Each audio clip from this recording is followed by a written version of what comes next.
বন্ধুরা, আপনাদের সবাইকে স্বাগত আজকের একটি নতুন ভিডিওর বিষয় হলো weather photographer of the year. যদি বুঝিয়ে বলি, সব থেকে ভালো যে ফটোগ্রাফি ছবি তুলেছেন ওয়েদার নিয়ে, সেই নিয়েই এই ভিডিও। জানতে হলে অবশ্যই ভিডিওটা প্রথম থেকে শেষ অবধি দেখতে হবে। ভিডিও যদি ভালো লেগে থাকে তাহলে সাবস্ক্রাইব করতে কিন্তু ভুলবেন না।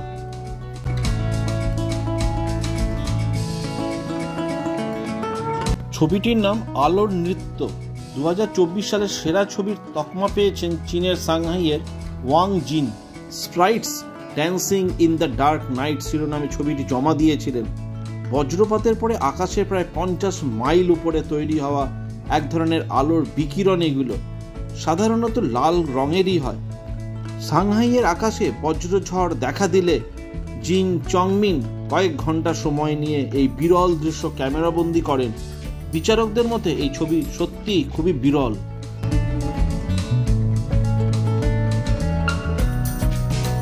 হোয়ার ফার্স্ট হেভেন ছবিটির নাম। দ্বিতীয় হয়েছে এই ছবিটি। সাদামাটা এই ছবির মালিক হলেন ইংল্যান্ডের অ্যান্ডি গ্রে। তিনি ছবির নাম দিয়েছেন হোয়ার ফার্স্ট হেভেন। যুক্তরাজ্যের ডারভেন্ট ভ্যালি থেকে তিনি ছবিটি তুলেছেন। ছবিতে হিমশীতল সকালে কুয়াশা ঢাকা পাহাড়, বিভিন্ন ধরনের গাছ ও কুয়াশার পাতলা স্তর দেখা যাচ্ছে। বিচারকরা এই ছবির রং ও আলোর খেলায় মুগ্ধ হয়ে গেছিলেন।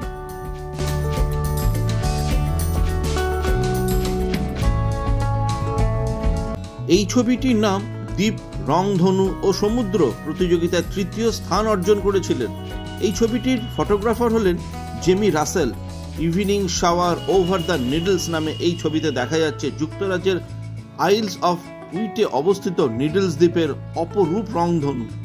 ছবিতে দ্বীপের সামনে কালো মেঘ থেকে হওয়া বৃষ্টিও দেখা যাচ্ছে।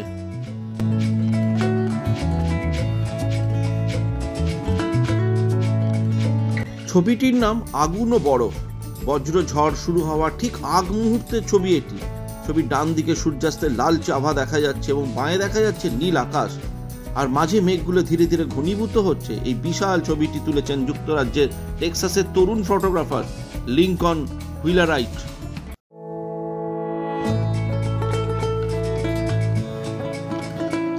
এই ছবিটির নাম তিস্তার গাছ। ছবিটি তুলেছেন বাংলাদেশের ফটোগ্রাফার মোহাম্মদ শফিউল ইসলাম। ড্রোন ক্যামেরায় ভারত ও বাংলাদেশের সীমান্ত দিয়ে বয়ে যাওয়া তিস্তা নদীর হরিপুর অঞ্চলের এই শোচনীয় দৃশ্যটি ক্যামেরাবন্দি করেন তিনি। নদীর জলের স্তর নেমে যাওয়া ও খরার সময় নদীটির পাতাহীন গাছের মতন দেখায়। জলবায়ু পরিবর্তনের ফলে তিস্তা নদীর জলের স্তরের উল্লেখযোগ্য পরিবর্তন ঘটছে। খরার সময় এই নদী শুকিয়ে যাওয়ার পাশাপাশি বর্ষাকালে অতিবৃষ্টির ফলে বন্যা এবং নদীর ভাঙনের মতো প্রাকৃতিক দুর্যোগের ঝুঁকিও বেড়েছে।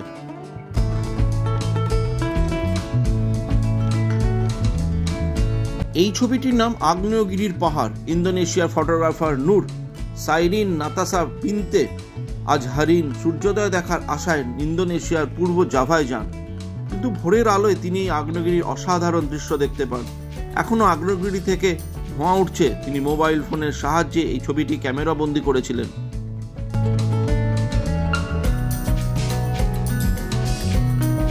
এই ছবিটির নাম বরফের গাছপালা। ফটোগ্রাফার অ্যান্ড্রিয়া ক্লিন 2021 সালের ফেব্রুয়ারিতে জার্মানির কোলনের পূর্বের অঞ্চলের থেকে এই ছবিটি তুলেছিলেন। ছবিতে গাছের ডালপালা সব বরফে জমে যাচ্ছে। সমুদ্র থেকে প্রায় 200 থেকে 300 মিটার উঁচুতে ছিল এই অঞ্চল, যেখানে সবকিছু প্রায় 10 থেকে 20 মিলিমিটার পুরো বরফে ঢাকা পড়ে। কয়েকদিন ধরে তীব্র শীতের কারণে শত শত গাছপালা হিমায়িত অবস্থায় ছিল তখন। এই স্বচ্ছ অবস্থাকে বলা হয় গ্লেজ। আজকের ভিডিও এই পর্যন্তই। ভিডিও যদি ভালো লেগে থাকে তাহলে অবশ্যই লাইক, শেয়ার ও কমেন্টস করতে ভুলবেন না।